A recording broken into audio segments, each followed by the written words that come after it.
เขาเอาไปเลยแหล้ว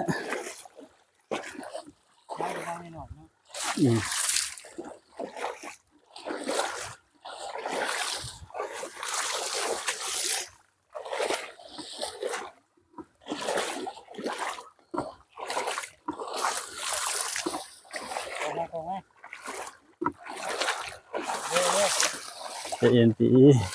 ให้เป็นบทเป็นบาทปลาโคมาจากหมองกูเจียวบ่หัน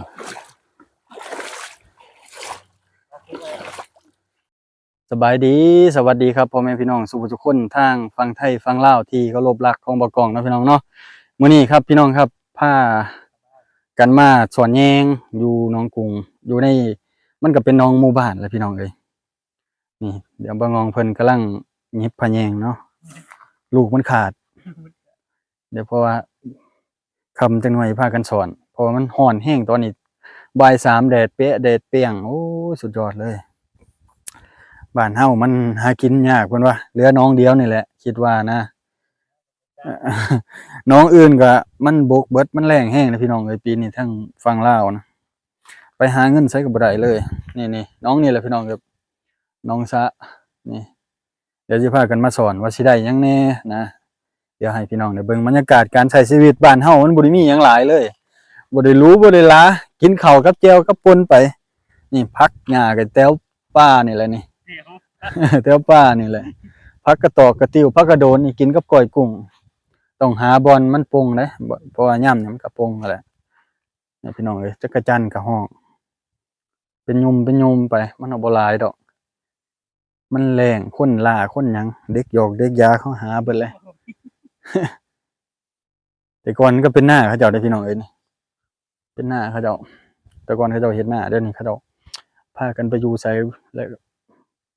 บ่มีคนพาเฮ็ดพาทำมาเฒ่าแก่ลูกกับแยกไปไผไปมันเนาะเขาเจ้าก็ได้บ่มีไผเฮ็ดว่าแล้วก็ได้ใกล้กับหน้าบ่อกล้องเลยหน้าบ่อกล้องก็ลงไปนี่นี่คำจักหน่อยพี่น้องครับน้องนี่แหละนี่มันง่ายเติบอยู่ปลาดุกน้อยก็หลายอยู่มื้อน่ะหมู่ผมมาหามื้อน่ะเพิ่นน่าสิเห็นอกเห็นใจให้ไปประมาณกะตาหนึ่งเขาว่ามาคนเดียวเขาว่าเพิ่นกำลังมาแต่เฮ็ดงานทั้งไทยคือกันพากันเมื่อยก็มาพักผ่อนเอาเหงื่อแห้งก่อนเพิ่นว่าจังสิไปใหม่ไปสอนอยู่หนองพูนบ่ได้พี่น้องเอ้ยมันน้องเขาเจ้าอยู่ในหมู่บ้านนี่น้องนาบ่าวน้องมะลักของเรานี่แหละพี่น้องเอ้ยบ้านเฮาก็ซ้ำบ้านเฮานี่แหละหาบ่ได้ก็ลากเอาตัวบัดตานี้โซยังเนาะมีเป็ดหน่อยมีแล้วน่าสิมีปลาซิวบ่หยังอยู่พี่น้องเราเลี้ยงปลาตะกี้เนาะบ่มีแม่ติ๋วบ่เฮาสิบ่เสร็จโจรเลยบ่นี่โอ้บรรยากาศบ้านเฮาพี่น้องเอ้ยตรงไห้ตรงหน้าเขาเจ้าเฮ็ดเรือนไว้เด้แต่ว่าเฮามาลักเอาข้างเรือนได้กันแล้วแน่กินแรงบ่มีโอ้ว่าเขาสิด่าบ่เมียก็ได้โอ้ยตาเว้นกำลังตกดินพี่น้องเอ้ยบรรยากาศดีหลายเอาหันหน้ามาอาจารย์อย่าเพิ่งถ่ายปกก่อน มีปลาซิวปลาหยังนะพี่น้องเอ้ยพอได้อยู่ได้กินก็โอเคแล้วแหละ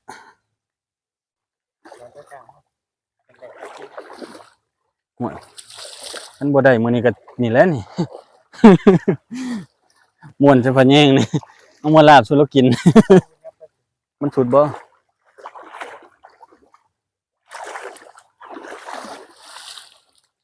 โอ้สูนหยุบแล้วฮิตเอ้ยอืมโตมันไง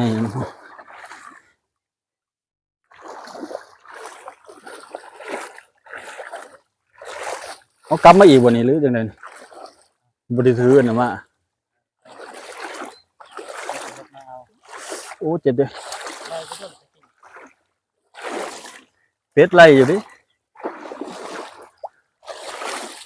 ลงมาอีกติถ่ายคลิปอยู่หม้อน้อย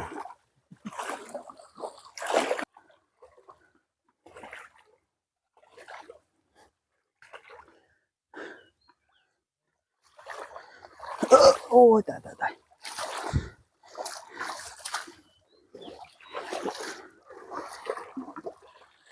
ปล่อยไปบ่ไปข้างนั้นแล้วแต่มองหันกูบ่ได้ไปข้าง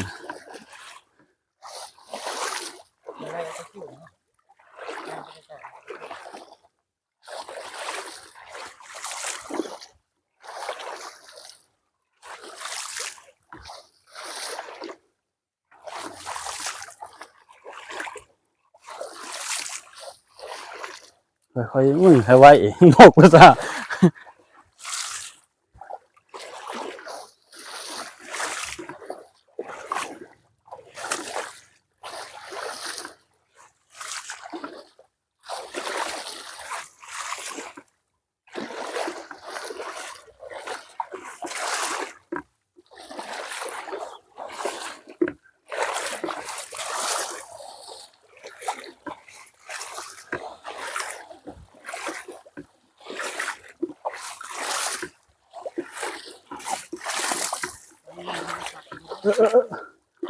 ฮะ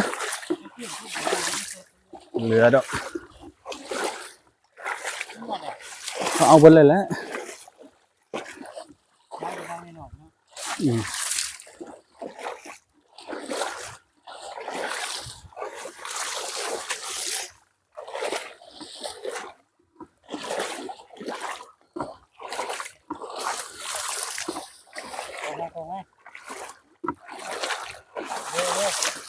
จะเอ็นตี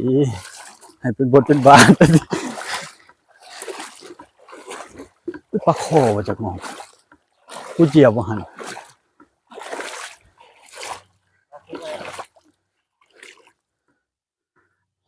จุดขวมแล้วก็ยี่หายนะ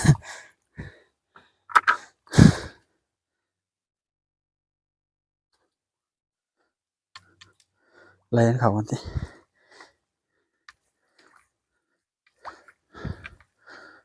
เรียกปลาซิวขึ้นเลย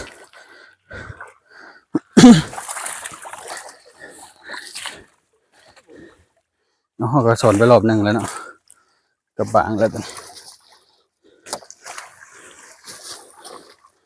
เป็นลายวันนี้แล้ว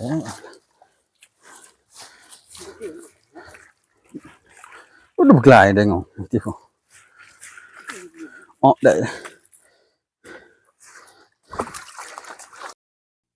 นี่แหละพี่น้องเอ้ย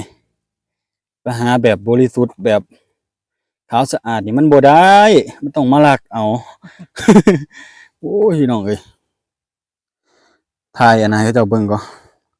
หลักฐานให้เจ้าเบิ่งก่อนมาลักเอาน้องนะพอได้อยู่ได้กินอยู่พี่น้องเอ้ยบ้านเฮาเอาไปนั้นเลยบ่เฮา ไม่เหลืออยู่เฮือนติโอ้ยเอาไปนั้นติเอาซะเมียบ่มีเวียกมันบ่นี่หาเวียกให้เขาเนาะโอ้ยกุ้งขาวๆเลยเด้พี่น้องเอ้ยนี่แหละบ้านเฮาก็ซ้ำบ้านเฮาหาพอได้อยู่ได้กินเอาเบิดโลปลาดุกนี่ติแล้วแต่มึงแหละปล่อยโลดมึงก็บ่ได้เฮ็ดกินดอกตัวเดียวว่าสิได้หมู่มันตัวใหญ่ ได้ป่นได้หั่นเนาะลูกเรืองนี่ตัวใหญ่ได้เด้เนาะลูกเรืองบ่แนวนี้นะโอ้พี่น้องเอ้ยนี่มากับเชียวมานี่ปรับความถูกข์กันจักหน่อยพี่น้องมารอบ2อันอยู่ในสวนเขาเจ้าแหละสวนหน้าเขาเจ้าแหละรอบที่2ปลาซิวนี่ปลาซิวกุ้งจักหน่อยเอาพี่น้องครับจึงไปสรุปเบิ่งตอนสิกลับนํกันเนาะให้หมู่เก็บคนเดียวจังมันเครียด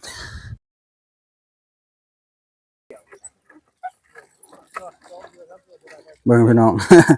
น้ำโยกอยู่บ้านโยกได้นี่แหละอยู่บ้านแต่ก่อนบ่มีใดก็โยกกันนั่นนี่ก็เจ้าว่าน้ำสางเพิ่นว่า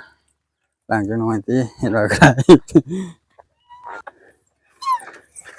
ว้ายน้ำบาดาลเย็นสบายพอแล้วจันไปเฮาครับตัวนี้มาถือบรรยากาศท้องไร่ท้องนาเขาเจ้า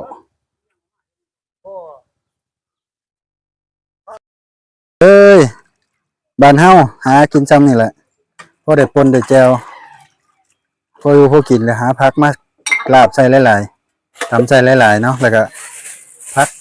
ก็หากินนี่คือแนวนี้แหละเนาะ สวนได้น่ะสวนผักสวนหญ้าน่ะใหญ่ๆเราปลูกพอได้อยู่ได้กินของเราเด้ออืมแบ่งปันน่ะบ่งเอาแบบบ่ให้ติแล้วแม่นบ่โอ้ยไปเลยโอ้ยตายแล้วกูลุบแล้วนะไปเลยปลาลุบไปเลยโอ้ยตายเลยไปบ่แล้วโอ้ยพี่น้องไอ้บ้านเฮาเบิ่งติยังต่อสายน้ำใส่เทิงอยู่บ่เดี๋ยวนี้นะโอ้ยามร้อนแล้วมันสาดใส่แล้วแม่นบ่อันนี้เฮือนหมู่เฮือนเที่ยวนะพี่น้องเนาะเบิ่งอุปกรณ์เรานี่ครบเบิดนะพวกอันนี้ตัวใดก็ได้จานของเอ้ยข่อยอะเป็ดกาบตัวใดก็ได้เอาเบิดถ้วยบ่ได้บ่โอ้ยนี่พี่น้องผู้ที่แจวแล้วแหละเฮ็ดนี่บ่ได้อยู่ได้กินอันนี้ไอ้โม่งมันมีเปิดหน้าเปิดตาดอกกูย่ำนอนมันจะสิเปิดหรือบ่เอาพี่น้องครับมื้อนี้สรุปได้ประมาณนี้แหละพอได้อยู่ได้กินได้เฮ็ดอยู่ได้กินแล้วซ้ำนี่บ้านเฮาบรรยากาศในบ้านในเมืองเฮาก็ได้ในบ้านก็อยู่จังซี่แหละพี่น้องเด็กน้อยก็เล่นหมากกะแมวใครเคยเห็นเอาเล่นมึงดูเล่นมึงดู